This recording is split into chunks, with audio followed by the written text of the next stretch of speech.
I did lie a little earlier when a few moments ago when I said I met the rabbi at the March for Lives. I did not meet him, but I remember coming home and speaking to my dear little wife some 20 years ago. The first time I took a bus down to Washington, I came back, and there were some great speakers down there. We had clergy people, Catholics, Jews, Protestants, Baptists, Episcopalian, you name it. And we had politicians. We had some principled men and women who are in our Senate and who are in Congress who have the guts to come up in front of the rolling cameras and speak the truth to this issue with no regard for political correctness. And one of the men that stood out, the first time I went down to Washington, was the man that we're going to introduce in just a moment or two, Rabbi Levin. When this man came up, and he came up with a contingent from his temple in Brooklyn, a congregation in Brooklyn, and I'll tell you, this man, I don't know whether I can't remember whether he spoke for 1 minute or 1 hour, but it wasn't long enough for me.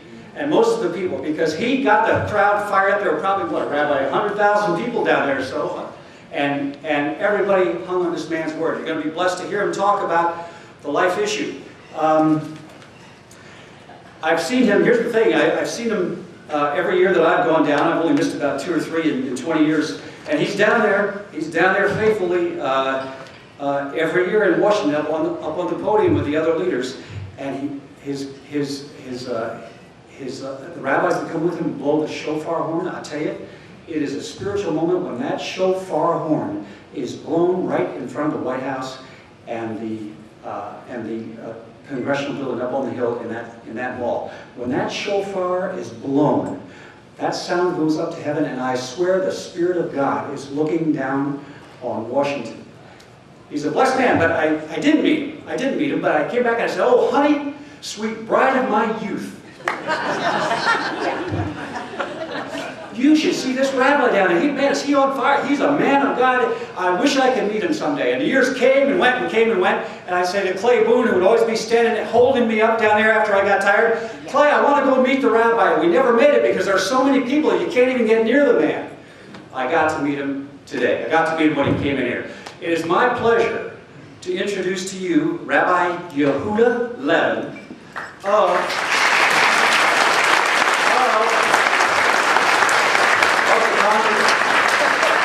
the congregation Mavakshe Hashem. I'm sure I'm mangling that, Rabbi, forgive me.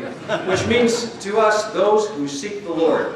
The rabbi is the spokesman for the Rabbinical Alliance of America, which is an affiliation of approximately 850 rabbis nationwide.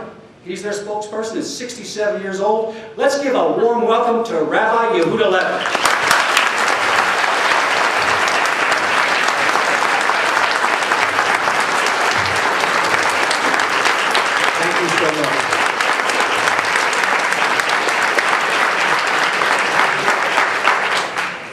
It be the will of God that the utterances of my mouth be pleasing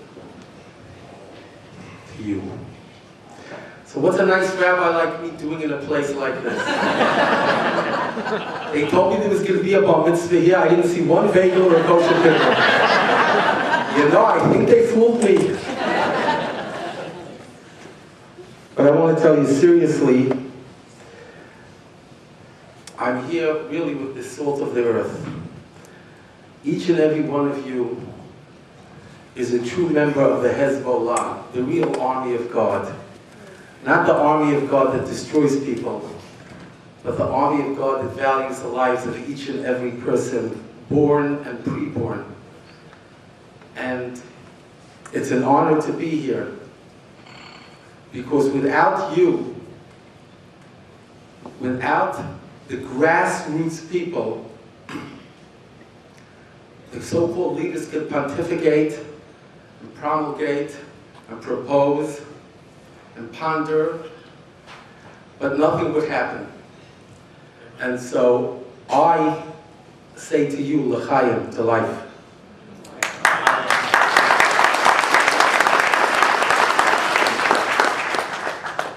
I'd like to tell you a little bit about myself and some of the things that I've done. A way of introduction. But first, let me explain to you why they waited until the end of the meal where the tables were cleared before they allowed me to speak. At certain other venues, certain people were chewing and I said certain things and they had to call in the paramedics. Clay Booth said, "Rabbi, we like you, but we're not going to get sued for you." So has everybody swallowed? And then there's the question of why he wears that ridiculous hat. Most people in polite company take off the hat. Well, let me explain. I have this single-minded campaign. I say that many people on the other side are so liberal and open-minded their brains have fallen out. I'm trying to get them to wear a hat that maybe they'll hold on to their brains and understand that life is certain as something worth fighting for, and so I wear a hat, and you'll excuse me for that. As a matter of fact, it reminds me, I mentioned to somebody here previously, one year I came to the March for Life and my friend, the late great Cardinal O'Connor, was wearing a black Homburg. I said to him, "Your Eminence, it looks like today all the good guys are wearing the black hats." And so it's a tribute to the late great Cardinal O'Connor. My dear friends, lest anybody think that I've become soft, I want to start out by talking a little politics right here. I understand in the 19th Congressional District, which I understand Monroe is part of that district, there's a real whacked out liberal, is his name Hall, of Democrats, pro-death. And then there was a primary, and unfortunately the wife of an abortionist named Scott Hayworth is now the designee of the Republican Party. Yes. And I want to tell you that if I lived here, I would be writing in the name of Mr. DiCarlo. We have to send a message. We've got to send a message to the national Republicans that our allegiance to our godly values so outstrips and outweighs any party affiliations. Amen. And especially in this year and in this time. Yeah. My dear friends, do you realize what has happened? For years and years we have been going south as a nation. God gave us that George Bush won elections literally by shoestrings, but he didn't do the job. He didn't use the bully pulpit correctly. And yet God so loves us that he continues, even at this late stage, after smacking us in the face with a McCain who would not even mention the word abortion or same-gender marriage or allow Palin to do that.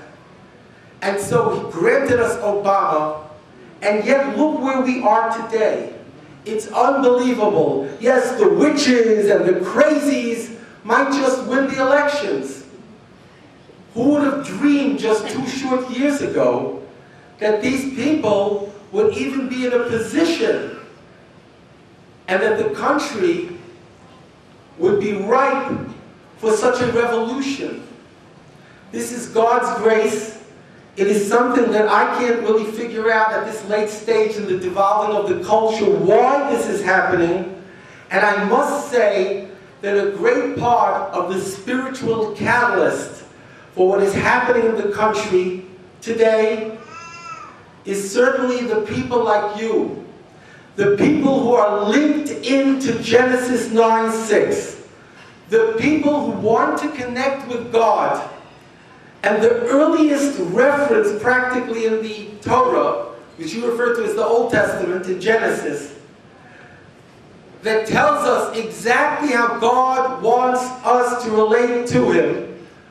When Noah, his sons, and his daughter-in-laws, his wife, disembarked from the ark, he says, "He who sheds the blood of man, by a man his blood shall be shed." And the construct in Hebrew is a little bit convoluted, and it reads something like this: "He who sheds the blood of a man within a man, his blood shall be shed." So in this self-same phrase that God teaches humanity for all time, that homicide is a capital offense, he structures it in such a way that it includes the homicide of a man within a man, which the rabbis in the Talmud 2,000 years ago taught is a fetus, that feticide is a capital offense akin to the killing of a fully formed, post-born human being. And therefore, the good Gentiles throughout the nation and the world who wanted in an intrinsic way to connect with God find themselves championing Genesis 9:6. And that's why this is a premier issue in the activist Christian world, whether it's Catholic, Protestant, Evangelical, etc. That's what you're doing. You're going back to the basics. You're going back to verily the first instruction that God gave mankind after the deluge.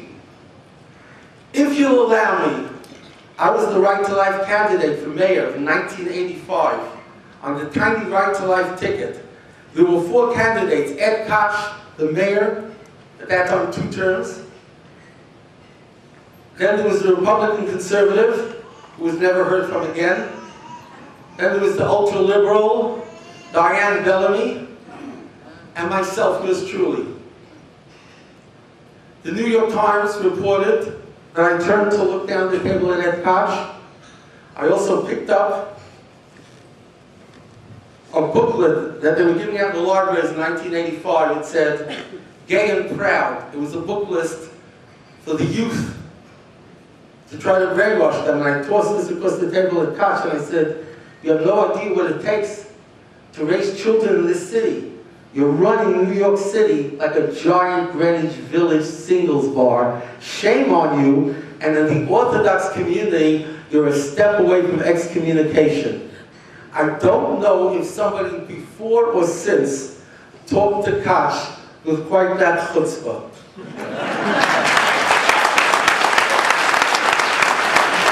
Koch was outraged, and he said, in that best of Frank Perdue imitations, I would have thought a rabbi wants people to go to synagogue. I criticized him for attending a homosexual synagogue in Greenwich Village. I stood up and I said, Mr. Mayor, for millennia, we didn't advertise our perversions on billboards. And we don't have a synagogue for adulterers, prostitutes, baby killers. He was infuriated. I got the headline to the Post and the Daily News on this issue. And the picture that I calculated, that when I threw that book list at him, made it into the New York Times as well. You can read about all this in Koch's own books, Politics. Let me bring you up to snuff a little on my relationship with Eddie Koch, who's now well into his 80s. A couple of years ago, I was defending the holy city of Jerusalem from a march of deviants. And Koch, he couldn't let go of me 20-some years after our confrontation. So he wrote as follows. In a syndicated column for some local newspapers, he wrote an article. I'm going to reach heaven probably before Rabbi Levin because I'm much older than him. And when I meet God, I'm going to ask God to hurl Rabbi Levin into the deepest parts of hell. Because he's a hater. He's a hater. He's against perversion. I mean, that's not the words that he used. And he said, although there's freedom of speech and Rabbi Levin has the right, I don't think God will appreciate Rabbi Levin's hate. Well, we have a bit of a disagreement. And I don't hate. I'm defending my family, my values, my religion. Elah, let me remind you, your grandparents and mine died in pogroms and persecutions and inquisitions to be a nation of priests and holy people. And for me and mine, nothing has changed. And nor will it. Now,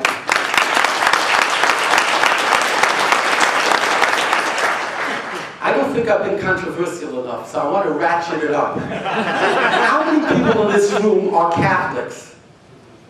Oh my God. I love you, God bless you.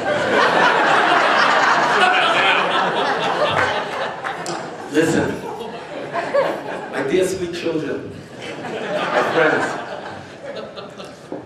In 1984, they announced that Pope John Paul had appointed the Bishop of Scranton to ascend to the Archbishopric of New York. I called up the Chancery of Scranton, and I got the secretary of Bishop O'Connor on the phone, and I told him, I'm going to be sending you by FedEx a packet of material, and I'd like you to give it to the bishop. He said, Rabbi, he's going on retreat. I said, please, you just give him the material. And you tell him that I'd like to bring a group of rabbis out to see him. He said, Rabbi, he has hundreds of invitations. The media is all over him. Just give him the material.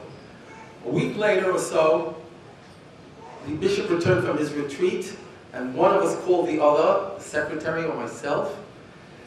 He said, from all the communications that he received, and there were hundreds, he's honored to receive you and the rabbis. And we got into a van, and some senior elderly rabbis, I was 30 at the time, by far the youngest. We went out to the Chancery, and that began my relationship with Cardinal O'Connor.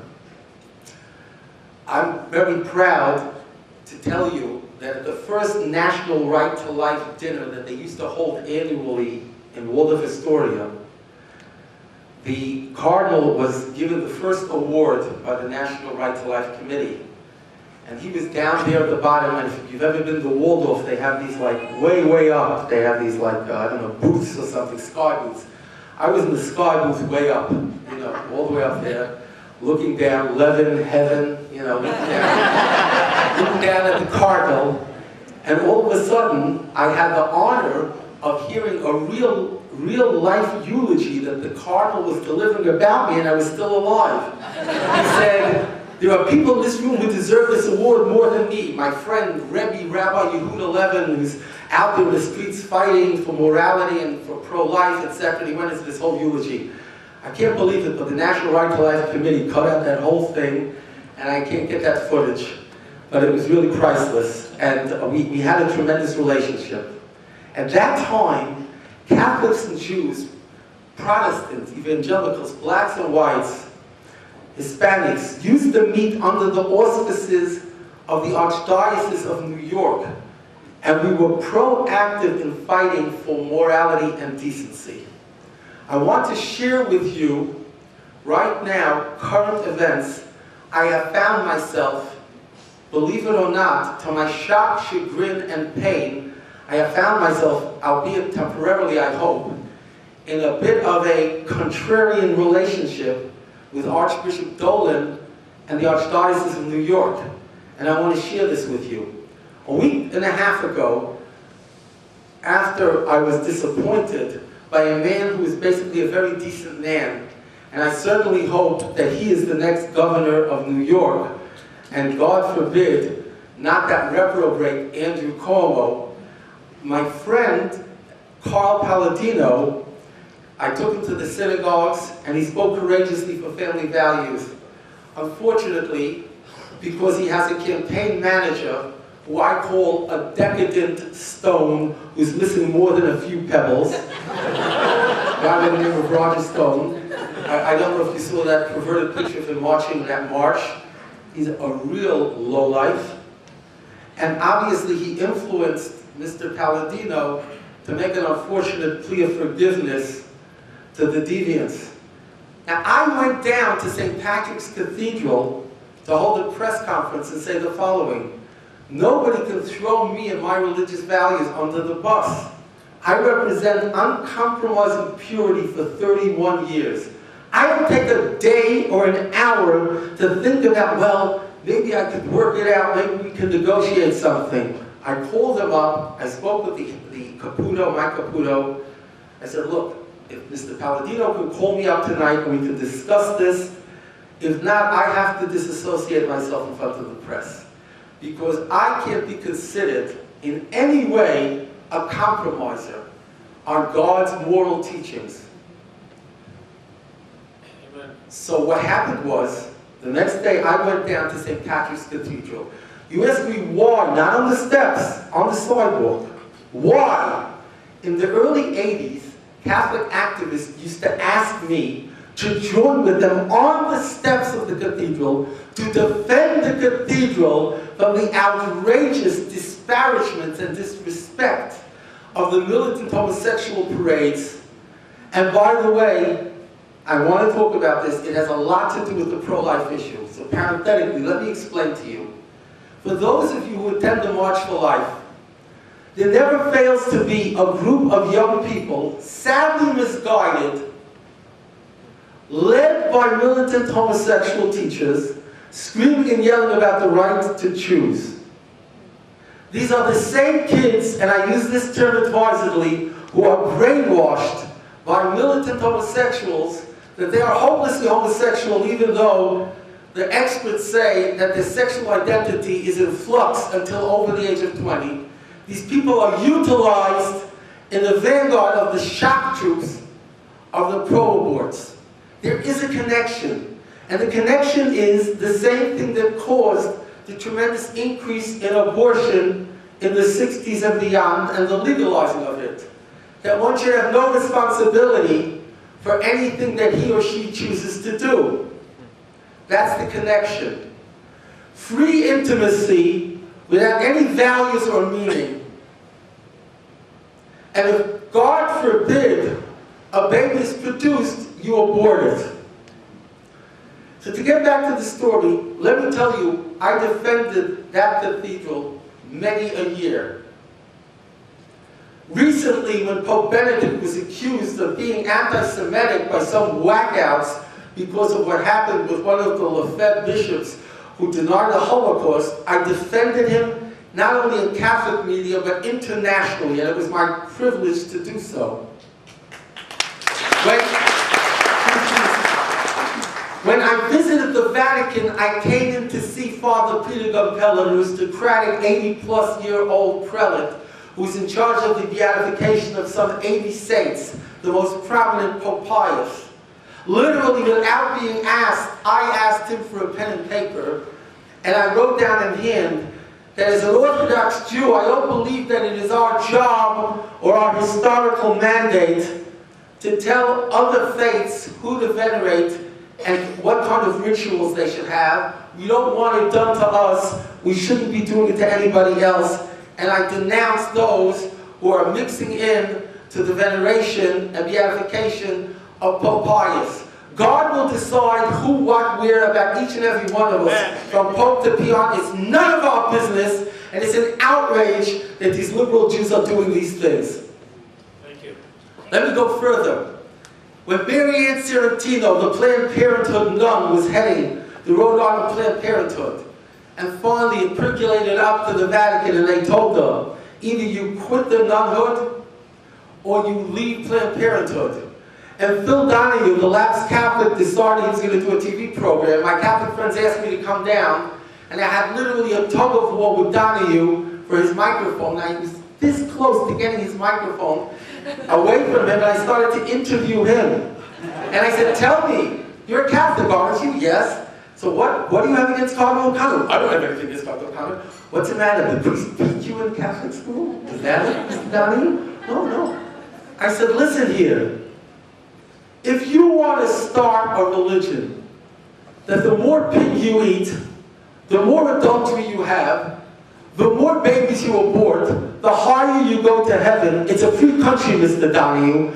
Just don't call it Catholicism or Judaism. That's right. That's right. Don't be guilty of religious consumer fraud. We died for being a nation of priests and holy people. I could go on and on, but Father Paul Marx was accused of being insensitive to Jews because he pointed out the inordinate amount of Jews who are abortionists. I defended him. I went to Minnesota where Archbishop Harry Flynn was joining with ultra-liberal Jewish prelates who know as much about their religion as I know about Zoroastrianism. And he was making a prayer service to defend himself from Human Life International. I called up Cardinal O'Connor, secretary. I sent him a letter. I asked him to intervene with Archbishop Flynn and to vouch for me.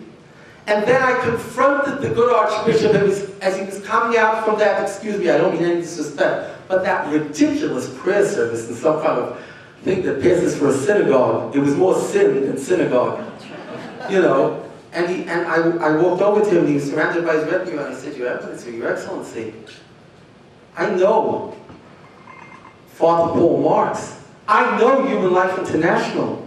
I work with them. These are not anti-Semites. These are people who spend thousands of dollars in Israel to save the lives of babies. You've been misinformed. And he says, well, in the goodness of time. We don't have the goodness of time. I'm telling you, Your Excellency, this is the score. And time does not allow me to tell you all the various things. When they had certain movies denigrating the Christian faith, I was there. When the Brooklyn Museum took this stuff in dung, I was the one who made the press conference on the steps of City Hall in New York. When Dr. Dario, who took over from the late, great Father Morton Hill, who founded the Catholic League for Religious and Civil Rights, who I participated with him in a press conference defending Cardinal O'Connor as soon as he came to New York when he said abortion is a Holocaust. And they tried to do the old New York Times, accuse him of anti-Semitism. I gave to the religious news service, to the editor-in-chief, and to Father Morton Hill. We did a joint press conference to defend Cardinal O'Connor from the get-go. We said to Archbishop O'Connor. A year and a half ago, Archbishop Dolan was appointed to his position in New York. At that time, the issue of marriage was in front of the New York State Senate. There was a tremendous danger. I tried for a week straight to reach the Archbishop. This is the way I would do it. I would fax a letter in the name of the 850 rabbis of the Rabbinical Alliance. I gave over what I'd done in the past with the Catholic Church, with Cardinal O'Connor, with the Vatican. 1 day, 2 days, 3 days, 4 days. Speaking to secretaries, did they get it? Is someone going to call me back? Will I get just a note, you know, like, thank you for your thing, we don't have time to talk to you now? Zero. Nada. Zilch. Nothing. I'm not a proud man. I don't stand on pomp and circumstance. I'm a street fighter for God, and that's the extent of it. Archbishop didn't have time, he was just settling in, even though I felt that you have to drop everything because they might pass this stuff in the state senate, and then Patterson would sign it, and then it would be too late to say I'm sorry. So God didn't want it that way. I didn't go public criticizing the Archbishop of the Archdiocese for what was really a slight. Because let me explain. If we talk about Catholic-Jewish interreligious dialogue, it shouldn't be about liturgy. It shouldn't be about historic rights and wrongs. It shouldn't even be to prioritize tuition tax credits, though that's very important, or religious accommodations, which is also very important. It should be about life and family issues first and forefront. That's what it's about. And since the late, great Cardinal O'Connor left the scene, I have not had anything to do to the Egan Archbishopric, or post that. I have had nothing to do with them, because that is not a scintilla of a priority. The Archbishop came to the Orthodox Jews. They discussed in a public forum tuition tax credits. There wasn't too much of a talk. They might have floated over it, you know, giving a little lip service. Upstairs, God's not going to ask about the shekels. He's going to ask about life and family values. So, am I the Cinderella type stepchild that's not welcome at the table? So be it. But now when I come outside, not on the steps, but outside the church that I defended, respectfully, before Archbishop Dolan dreamed that he would be the Archbishop of New York, And I come there and I say, everyone now knows where the Orthodox Jews stand on the family issues. Thank God I was given this tremendous merit that people, where there are only liberal Jews across the country and across the world, have seen this black-bearded, black-hatted person talking about family values, life, and decency ad infinitum, ad nauseum. It's miraculous in the Big Apple to get 7 days, 24/7. It went to Reuters in India, it went to Australia, it went to The Guardian in London, it went to Christian women in Malaysia who sent me letters thanking me. So I had the temerity to think maybe we could rekindle this old fraternity between the Archdiocese of New York and the rest of the interreligious community now, when God has given us an unbelievable chance. Palladino, a man who did not drown the mother in Chappaquiddick, and he let the baby live, the innocent baby live, and brought him to term. A man at this late stage of the devolving culture who says, I will defund taxpayer-funded abortion. Unbelievable. I give to God that he merited to give. I don't know what God has in mind, but I can venture a guess that because this wealthy man stood up and carried the baby to term, he merited that, even though he's less than perfect, by a long shot, to be the standard bearer. So I was on MSNBC TV, and they're so cute, you know, we're going to get the rabbi now, we're going to capture him in a butterfly net.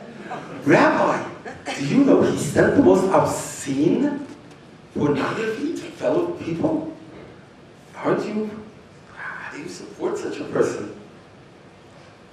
I said, well, first of all, I spoke to him about this, and I said, now that you're going to be the next governor of New York, God willing, if you want to defend your own child from obscenity, maybe you should do a little repenting and adhere to a higher standard and understand that obscenity is killing us, children and adults alike.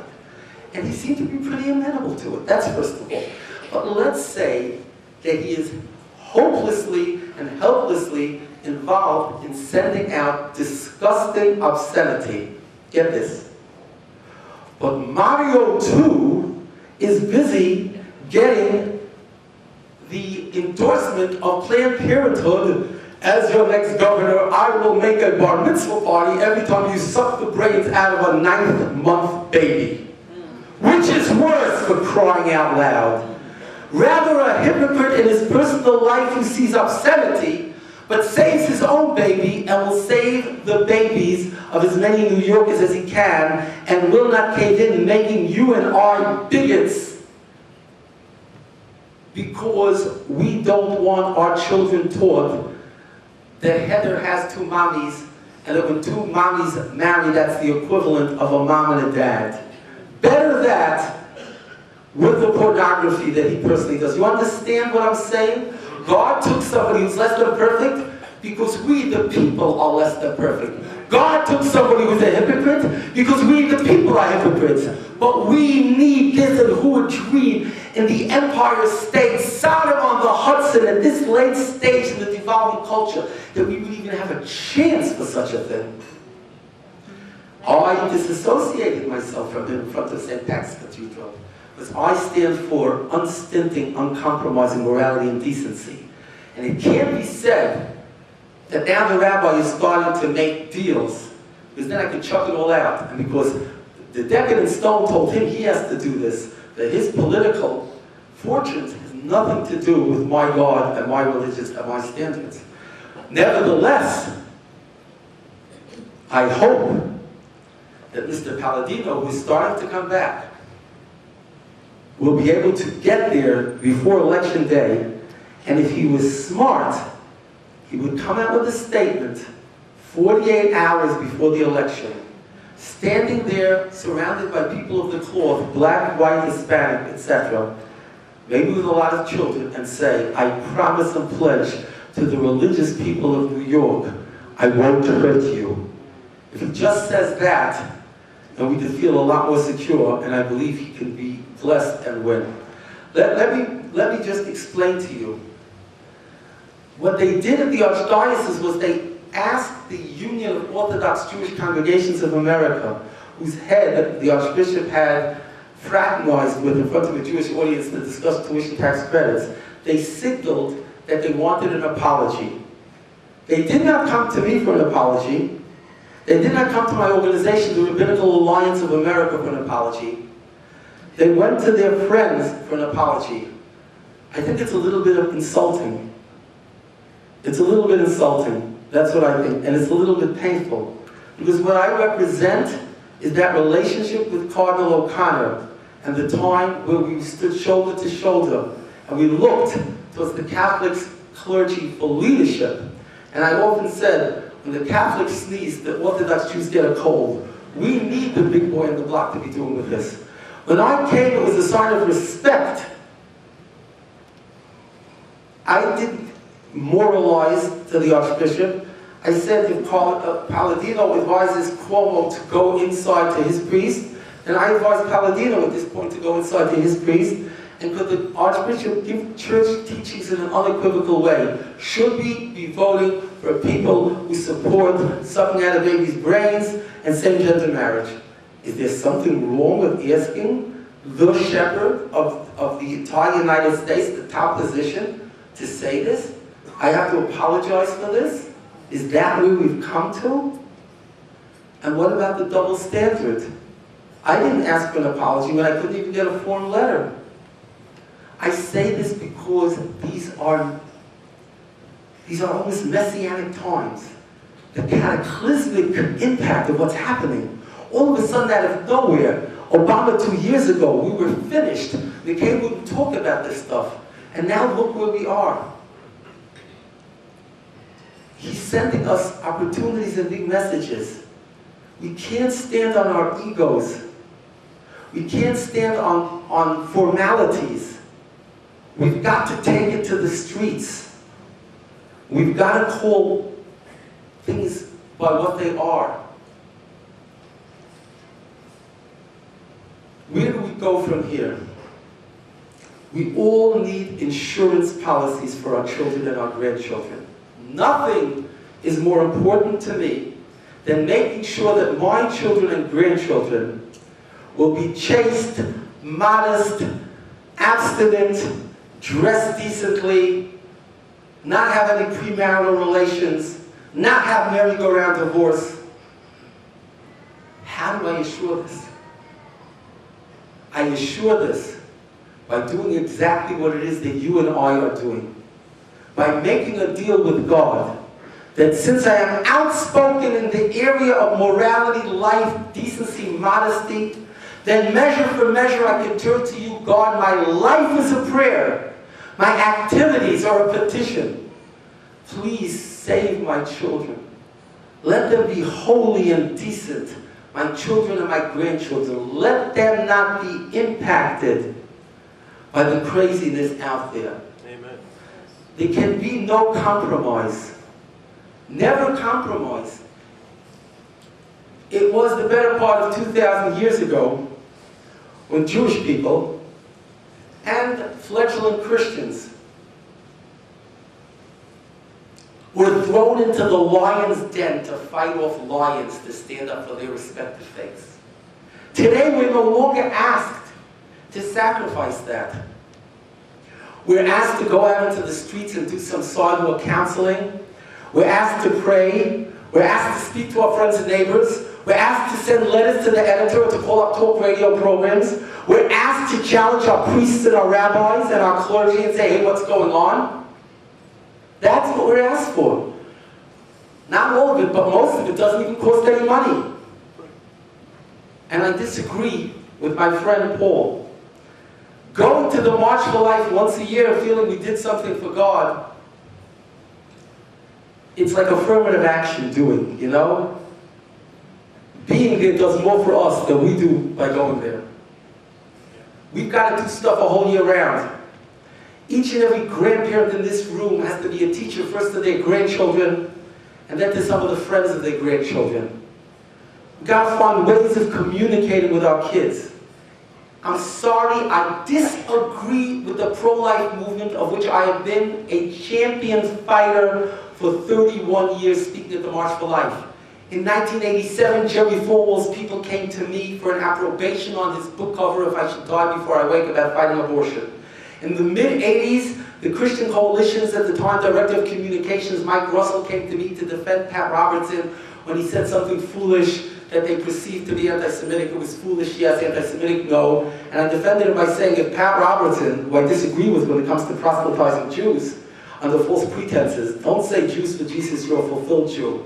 There's Jews and there's Christianity, and don't fool people on that. I understand the right to evangelize, but don't do it in a deceiving way. But anyhow, I said, if Pat Robertson is an anti-Semite, then the Jewish community could use around another 1,000 of those kinds of anti-Semites. That was how I defended him. You know, enough said. But what I'm explaining to you is, I disagree with one thing that we in the pro-life movement have been fed innocently, not by bad people, by our heroes. They teach us that there's a single issue called pro-life, and that takes precedence. If you'll allow me humbly, I would like to share with you a teaching that I proposed to the head of the Vatican Supreme Court, if I may have the temerity to call him a friend. It was very funny. One year there was a snowstorm, and literally I was on the Amtrak train, and the train would not pull into the station. I missed my ability to speak there, and I grabbed a taxi and ran to the Supreme Court. At least I would meet up with the marchers. And I got there 10 minutes before, and we're waiting, and out of the field of the front marchers, a man breaks out, comes all the way over to the side, and says to me, "Burke from St. Louis." No, this is a man. This is a humble man. This is a great man. He is the head of the Pontifical Supreme Court. And I sat with him in the Vatican a year and a half ago. And I said, may I share with you a teaching? And I said to him, what could be worse than killing a person or a preborn baby? Can there be anything worse? And I continued, yes, there is something worse. What? Something worse than killing an innocent one? Yes. What is that? Bringing somebody into licentious sin, sins of the flesh. Why? Because then they commit the sin again and again and pass it on to many others, an entire life, and they have lost their life in this world and their life in the next world. When you kill an innocent person, you can only kill that person in this world. You can't touch that innocent in the next world. Think about it. The Archbishop did not get up and bang me over the head and say, what you're saying is ridiculous, Rabbi Levin. I wish to propose to you that without detracting a scintilla from your allegiance to pro-life, you have to wake up and smell the coffee and broaden the agenda to understand that if you're devoting 4 hours a week to pro-life, you have to understand that if they are going to corrupt the meaning of marriage, if they are going to have our children taught all of the perversion, they are going to bring our children into licentious sin that will result in many tens of thousands of abortions to come. You must understand this. You must see the greater picture. That doesn't mean to dilute or to diminish. One scintilla, most people know I haven't. But you have to understand, you've got to see the big picture. Amen. My dear friends, I'll tell you a story I had with Archbishop Cardinal O'Connor. I went to the hotel, whatever the hotel is named there where they stay. It was on the Sunday night, the march was on Monday, and I'm sitting in this low couch. I was 60 pounds more than I am now. which now I'm 100 pounds more than I was when I first delivered the first speech to the March for Life. As a matter of fact, I think of things in terms of poundage. A.B. Lincoln said 40 and some years ago, I say 120 pounds ago. That's how I talk, okay?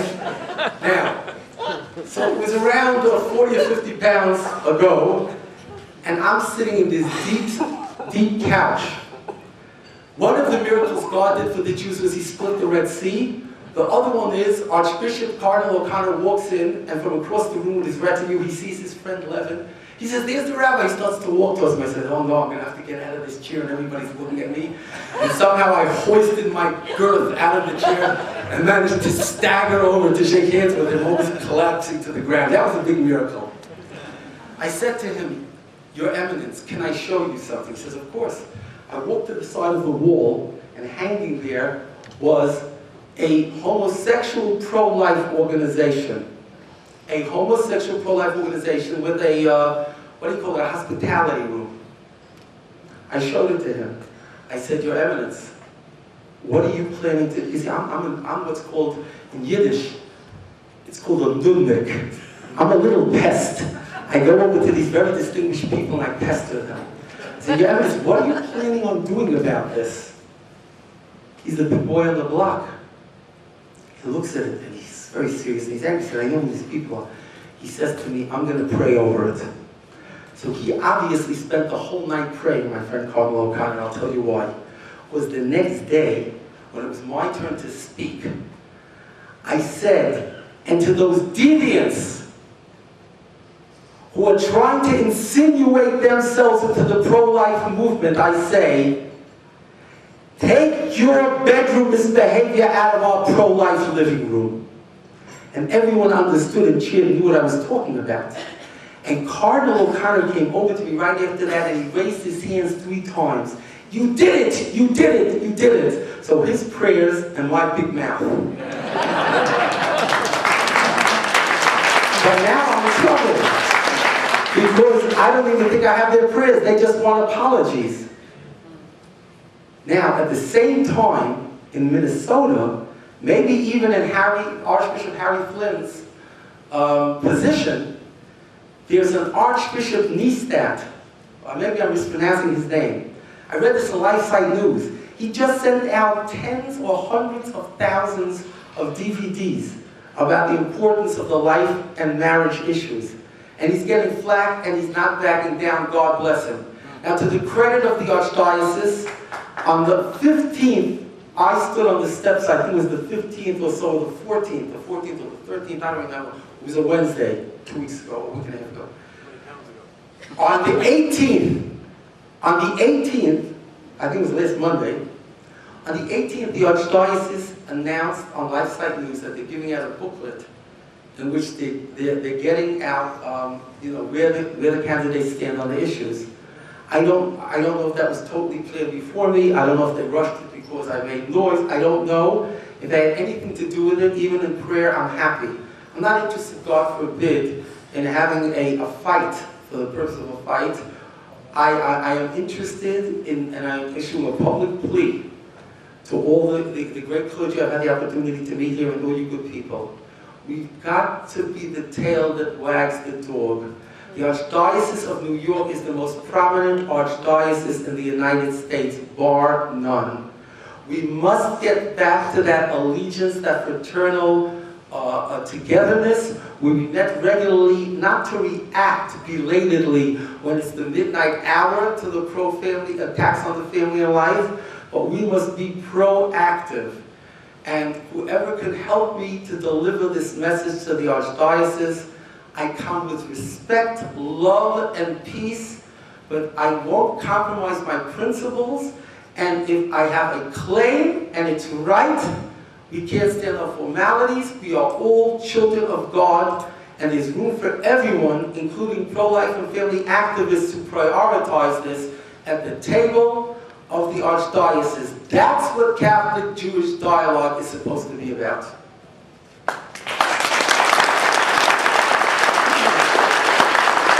Now let me say some time by excommunicating myself for doing this terrible thing. You're excommunicated. That's it, okay. I apologize if I offended anyone. I'm really a nice roly-poly rabbi, and I now open the floor for questions. You understand what I'm saying? Let's just reiterate the things that I've said that you don't usually hear. Number one, the pro-life movement has to understand the connection with the other immorality. You can't afford the luxury, if you want to have holy grandchildren, of being single issue. You can't buy off God by saying, I'm pro-life, and I leave it to others to deal with the family aspect. It's not working anymore. We are on the precipice of hell. Our grandchildren will no longer know values.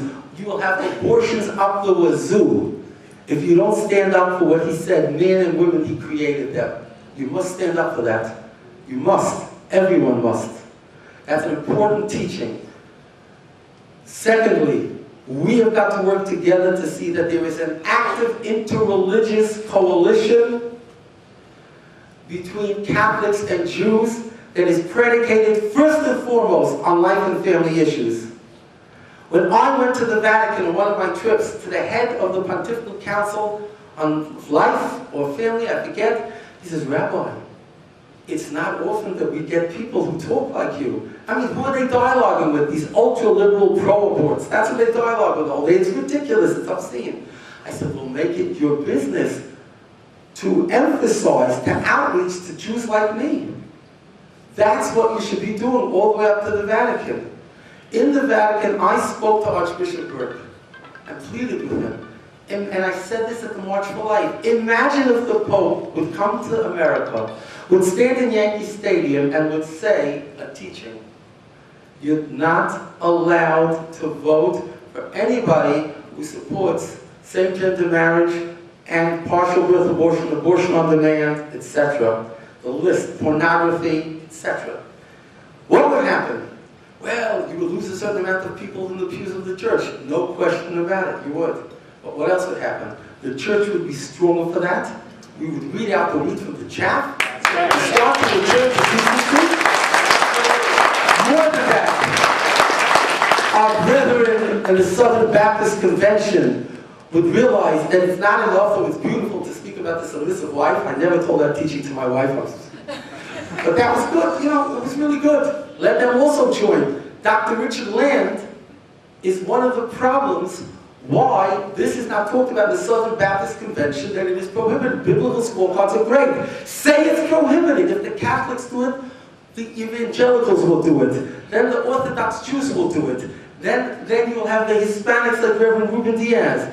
And suddenly everything will be a line in the sand. There's no more room for equivocation. You have no idea how many politicians, especially in light of what's happening now, how many politicians will decide we can't support this anymore. Because it will be a line in the sand with no wiggle room. No wiggle room. We need to beg, I plead with the Pope to do this. The Pope is not a youngster. He should live and be well. Cardinal Ratzinger was the moral underpinning in so many ways to Pope John Paul. In so many ways. A brilliant man. He has to understand this is what we need now. I'm a nudnik. I want to tell you, before Cardinal O'Connor was appointed to the archbishopric, after Cardinal Spellman passed on, I was 28 or 29 years old. I wrote a letter to Pope John Paul. I wrote, listen to this, it had senior rabbis on it with their affiliations. How do I get a letter to Pope John Paul to know it's going to get through the Curia and it's actually going to be seen by the Pope and read? How? I found who his personal American confessor was. And I arranged for the glory of God that the confessor should hand him the letter. That's how I know he read it. I have a copy of that letter. I said, look, it takes audacity to do this, but I'm begging you, appoint the right person to the Archbishopric of New York in the early 1980s, because we Jews need it also. I was such a chutzpah person. I was so audacious. I said, we have the greatest respect for Father William Smith from Dunwoody. He is an outspoken teacher of church teachings and exponent with no compromise. Such a man would be of such help to us. Well, he appointed Cardinal O'Connor. That wasn't bad. That wasn't bad. But I know he saw the letter. And I have to make this appeal today. We need once and for all to have a teaching that says you can't vote for them. Not to wiggle, not to consider it as one of the issues, to give it serious concern, to pray about it. No, it's decimation, it's Holocaust. That's what it is. Not only a Holocaust of killing babies, it's a Holocaust of our mentality, of our children, on respect for life and family. It's the biggest anti-God stuff that's going on, and we can no longer smile at them, not at Alfred E. Smith dinners, and not anywhere else. They should be verboten and expelled. And if we're going to lose elections and we're going to lose people, we'll be the stronger for it, and we will have the grace of God, and great things will happen. And our children and grandchildren will be pure. It's as simple as that. Nothing less. Nothing less will help us now. It's like you go to a doctor, God forbid someone has cancer, and he'll give you this much radiation, he'll give you that much. If he doesn't do the whole 9 yards, the patient dies. We need the whole 9 yards. So I thank you for listening. I hope this wasn't boring. I hope it wasn't off topic. I hope you understand where I'm coming from. I thank you for the honor of speaking to you, and anyone who has any questions, I will answer them, and the stoning will take place outside of the banquet hall.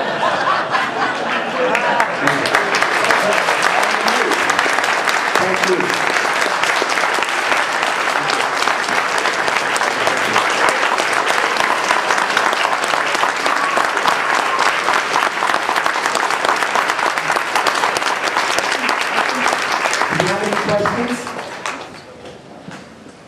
Yes, this lady wants to know how my wife makes kosher potato kugel. I'll tell you.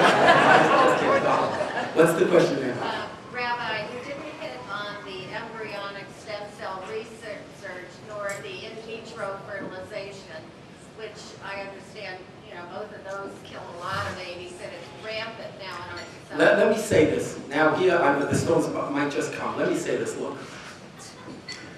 First thing about me is, I know what my strong points are. And the things that I have, the strong points that I have, I utilize them to the maximum. I was once with Cardinal O'Connor. It was after a long day, and he was rather fatigued. It was a year or two before his final illness.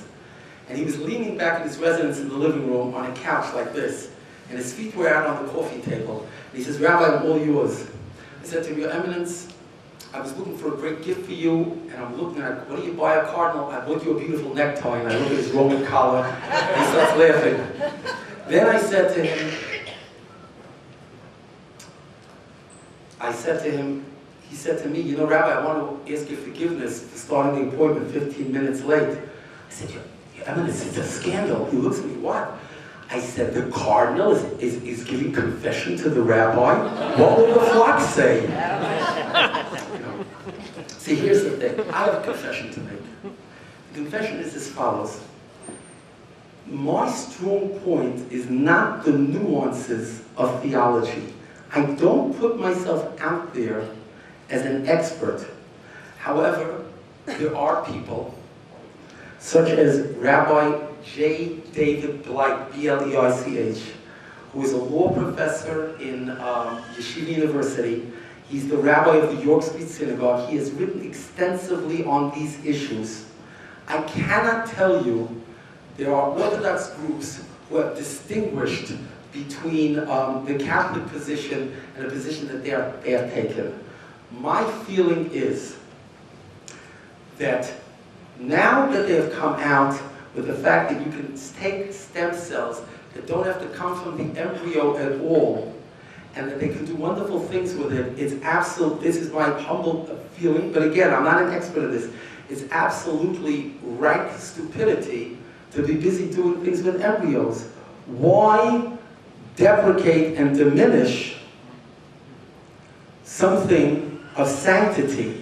Now, whether it's strictly allowed according to Jewish jurisprudence, the bottom line is I don't know, and I'm not going to say I do. I am not the master theologian. There are differences between the Jewish position on abortion and the Catholic position. However, they are, in the greater scheme of things, so slight that it is absolutely ridiculous to deal with it. First, let's get rid of the 99.999% of abortion. Then we'll have theological meetings and discussions about what remains. But in terms of the embryonic stem cell research, I'm hopeful that people will come to their senses. There's no reason to do this if you're now getting so many good results from other stem cells that everybody can agree on. So I hope that somehow somewhat answers your question. Yeah, but what about the in vitro fertilization? Dun, dun, dun, dun.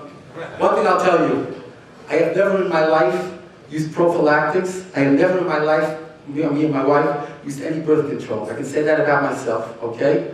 Now, the in vitro thing, again, is something which is not my field of expertise. If there are people who are childless for many years, and there might be rabbi theologians who somehow can find a way that this is permissible, it's beyond, as Obama says, it's beyond my pay grade. It really is. I'm not the expert on this. I'm out here to go like this with the cornrows. That's where I'm at, you know. By the way, I gotta promote this. My website is RabbiLevin.com. RabbiLevin.com. You'll see TV appearances, you'll see speeches at the March for Life. And if you can't sleep at night, you go downstairs and you play this, and you get your juices going. If you're tired and you need energy boost, don't take the energy drinks, watch that. And if you want to go out and fight with one of the pro awards, watch some of those things right before, and it's better than taking the Johnny Walker. Any other questions? Yes? Rabbi, I think you had mentioned, I didn't know if I heard it correctly, Palladino and pornography. I don't really understand. Well, what I'm saying is as follows. Mr. Palladino is an earthy, middle-aged man. And he's done some things that frankly would embarrass me and the horses.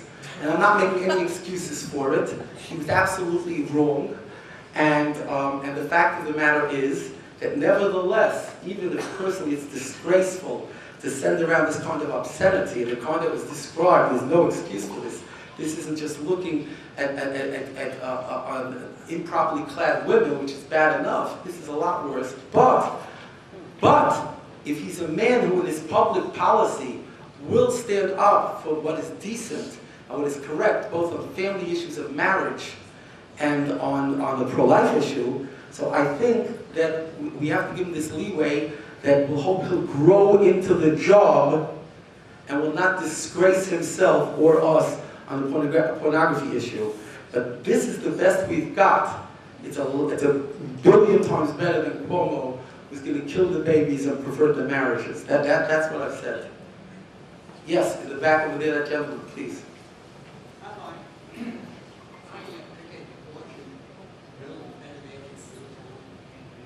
know there's most of the important doctors are Jewish.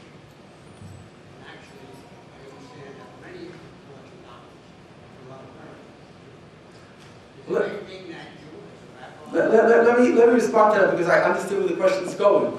The question is that in the ordinate amount, this gentleman alleges, and he's quite possibly correct, that according to the proportion of the Jewish population to the rest of the population, there is a higher level of Jewish abortionists in various parts of the country, far greater than the proportion of the Jewish population.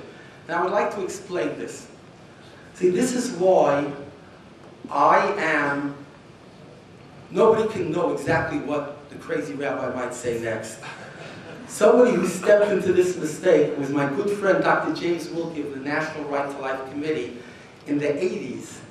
He had me speaking on a panel with Mr. Brennan, who wrote The Abortion Holocaust and many books comparing slavery and abortion and the Holocaust, to show how similar. There was Dr. Wilkie, and then there was yours truly, Yehuda Levin, who they thought was going to tap the exact family line. And when I stood up, I said as follows. So you can sit down, I don't want to stand because, and I will answer your question. When I stood up, I said, there was a city, a little village of 100 families in Appalachia, deep in the mountains, before we had cars and trucks and stuff, let's say in 1864. And a group of brigands came into that town, lined up, grandmothers, children, grandchildren, babies, mothers, including the babies. Had them dig their own ditch at the edge of town and took Gatling guns, machine gunned them in, grandparents, grandchildren, mothers, fathers, then covered them with dirt, and the dirt was still moving because not all of them were killed for 3 days. 2 weeks later, the rest of society 300 miles away finds out what happened. All of the relatives of these 100 families converge to that grave, and they bring in a priest to recite a prayer and a eulogy. And the priest said, "This is the most barbaric thing I've ever seen. The only thing that compares to this evil is slavery and aborting a baby." Question: if God forbid you were the relative of those people stripped naked, machine gunned into the graves, would you feel that that's really an accurate description and that the priest has done your dead, murdered, violated grandmother, grandchild, etc., done justice by making this comparison? There's obvious differences. A person can much more rationalize, rationalize killing a preborn baby that he or she does not see. It could be minuscule. It could be in the first week or the 6th week, as opposed to the evil it takes to strip people naked, have them do their own graves, and shoot them in, etc. Here's the point. I will respond to you. I'm not avoiding it. Just let me take this point. The point is that those who make the abortion Holocaust analogy, it's good for the choir, for the people here who don't have a direct knowledge like I do, because my mother-in-law, 86 years old, God bless her, she lived to 120, wears the brand of Auschwitz on her. We understand on a whole different level than you do, just like the Hutsis and the Tutsis understand on a whole different level than we do, but that latest genocide is, and so on and so forth. So then we have to ask ourselves a strategic question. If by making the analogy of abortion Holocaust, we're trying to persuade Jews, so as John Belushi would say on Saturday Night Live around 25 years ago, duh, how many Jews have you persuaded with this analogy? It creates a lot more smoke than it does fire and light. It's not working, ladies and gentlemen. And if you want, I can tell you how there's a similarity here. Because in both cases, people have abdicated their responsibility to make moral decisions for life. But basically, the analogy is not working. So I said this, I explained this that day on that panel with Dr. Wilkie and Dr. Brennan. Respectfully, it ain't working. Now, it might be good for devout Christians who only have a third-hand knowledge of the Holocaust. It's like a historical fact, like I have a knowledge of the Cambodian boat people. And when you say it, then maybe it helps you guys. But it's not helping the cause in terms of converts to the cause. Now, wait. Why are there more Jewish abortionists? And I believe that there are. Let me tell you why. When the concentration camp ended and they were freed, where were the people running to? The first place that everybody ran to, the emaciated 86-pound-year-old people. They ran to the kitchens, and their stomachs were not used to eating normal food in volume. And they couldn't control themselves, they gorged themselves. Do you know how many people died in the concentration camps after they were set free, in those hours and days after they were set free, because they didn't know how to deal with the food and they gorged? This is unwritten history, but it probably numbered in the hundreds or the thousands. And here's the thing.